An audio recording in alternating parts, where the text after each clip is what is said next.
Hello, my name is Rob Edwards and this is my YouTube channel. Welcome back. I am here to talk to you today about the series opener for Season 12 of Doctor Who.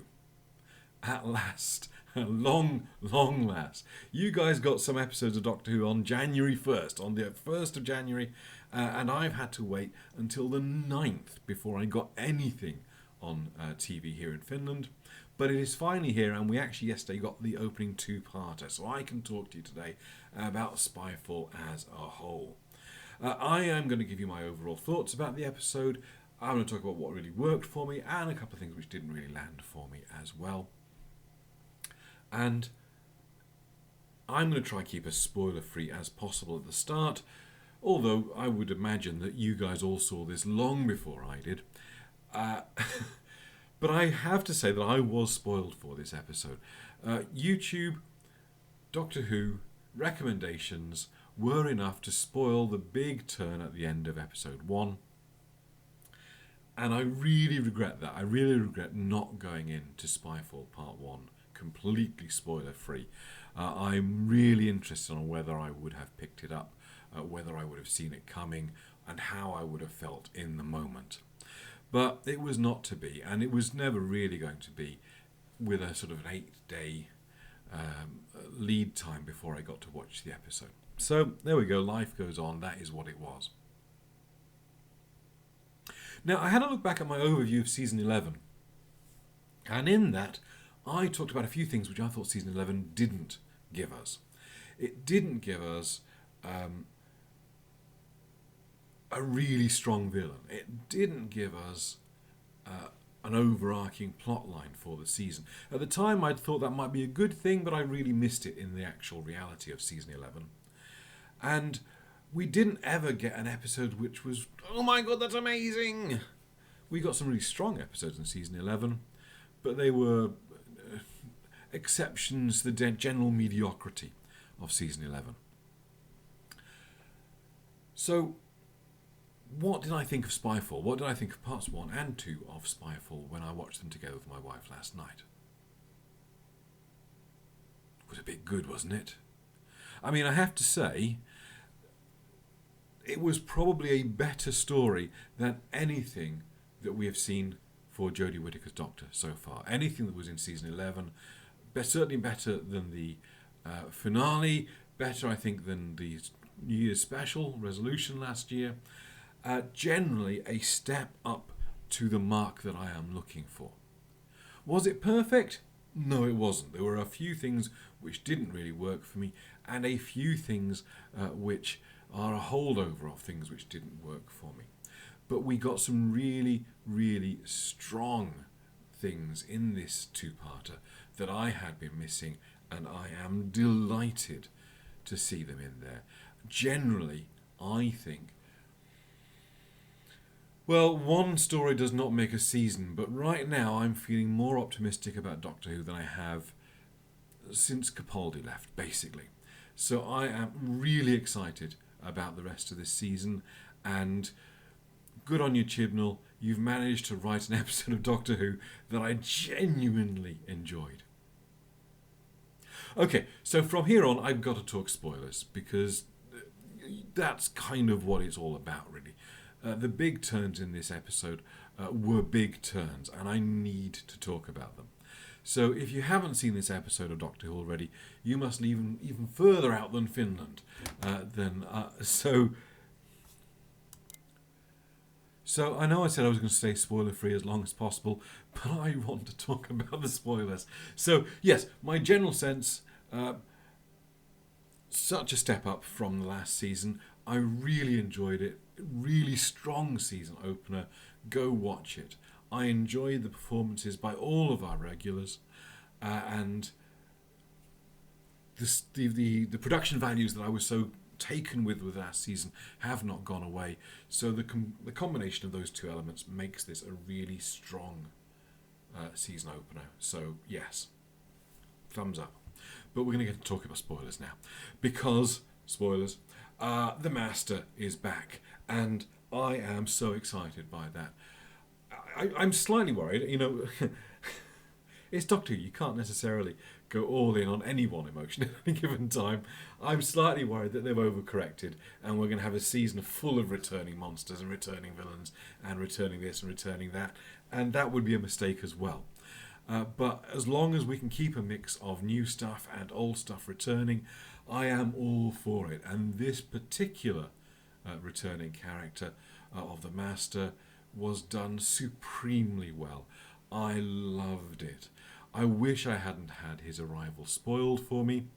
I wish that I wasn't subscribed to Doctor Who YouTube. But there we go, I was. But, oh man, it was good. Man, it was good. It was a great performance, a great turn, and a great reveal. Loved it all. I've seen some people questioning where O fits in the timeline of the Master. There are references, of course, to Jodrell Bank being the end of Tom Baker's Doctor in the classic era. Spoilers, and also reference to being going classic with the tissue compression eliminator, which again puts it obviously within the new Who era. And I've seen some people going, oh, you know, Missy's redemptive arc, what happened to all that?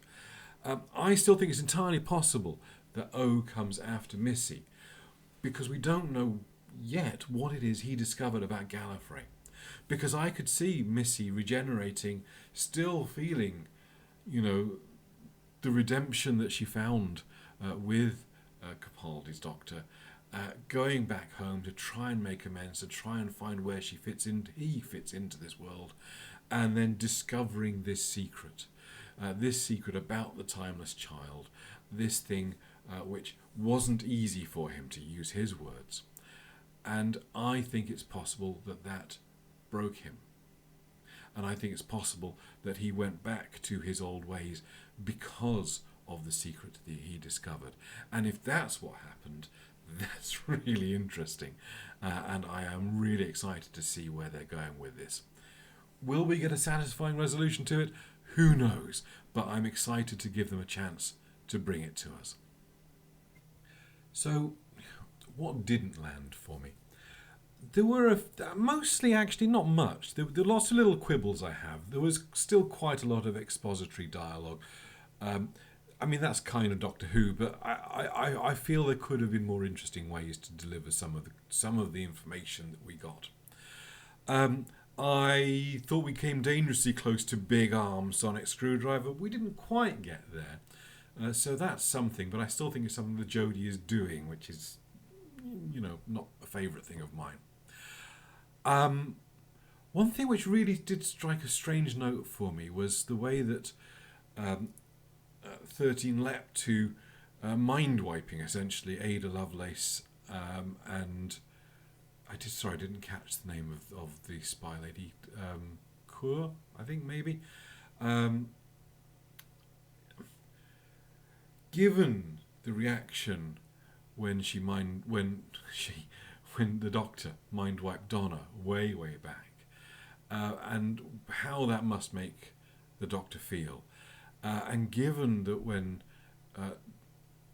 he tried it on Bill, and Bill's reaction to it,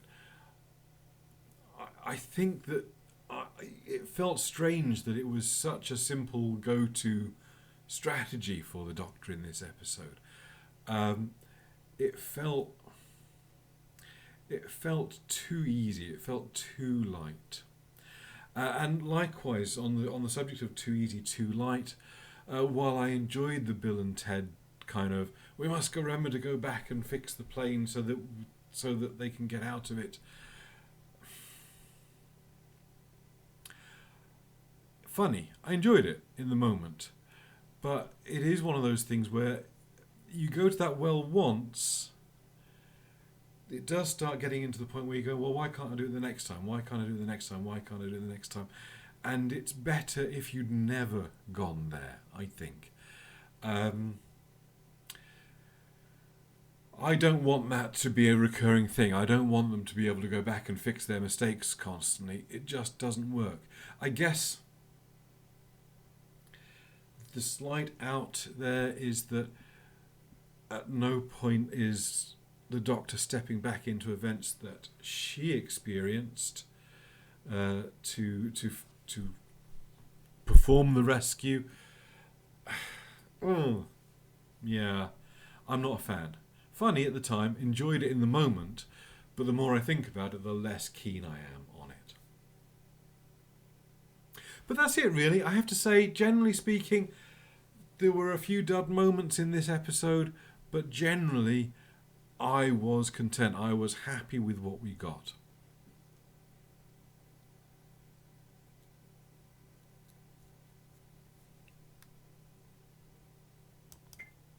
My final thought for the episode was the episode's final thought. The reveal of the destruction of Gallifrey. I mean, I'm hoping that we didn't see the death of all Time Lords ever. I would like to think that we're not going there again. We spent so long getting Gallifrey back, it would seem a shame for it to go away again quite so easily.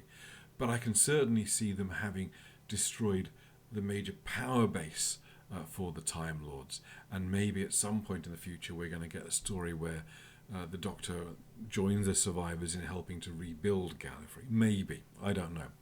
But what we did see, I really, really liked, and Jodie in that moment knocked my socks off. I really enjoyed her performance as the Doctor, reacting to what she found on Gallifrey and reacting to the Master's message afterwards. I'm really interested in what the Timeless Child meant.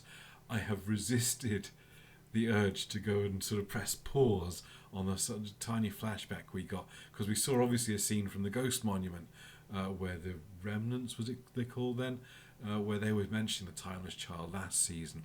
But we also saw a flash of something else as well, and I'm sure there's something in that that is going to be revealed later in this season. I am really looking forward to that. Yay, we have got our story arc and we're going towards something, and that is only good for me. So there we go. That was my review of the season opener for season 12 of Doctor Who, Spyfall parts 1 and 2. As I say, a genuine step back up in quality. The best episode we've seen from Jodie Whittaker's Doctor at all for me, and I am super happy that we're back and running and really excited about what we're going to get for the rest of the season. Join me for further episodes of reviewing Doctor Who as we go through the rest of that season. I'm hoping that now I'm only going to be sort of 4 days behind typically what people see in the UK. So hopefully next week I'll be able to talk about the episode that we get next week. So thank you very much for watching. If you want to catch more about me and Doctor Who, click the box there. If you want to see more about me as a writer, click the box there. Or, click the other thing which is somewhere on the screen to subscribe. Thanks for watching, and I'll catch you next time. Cheers.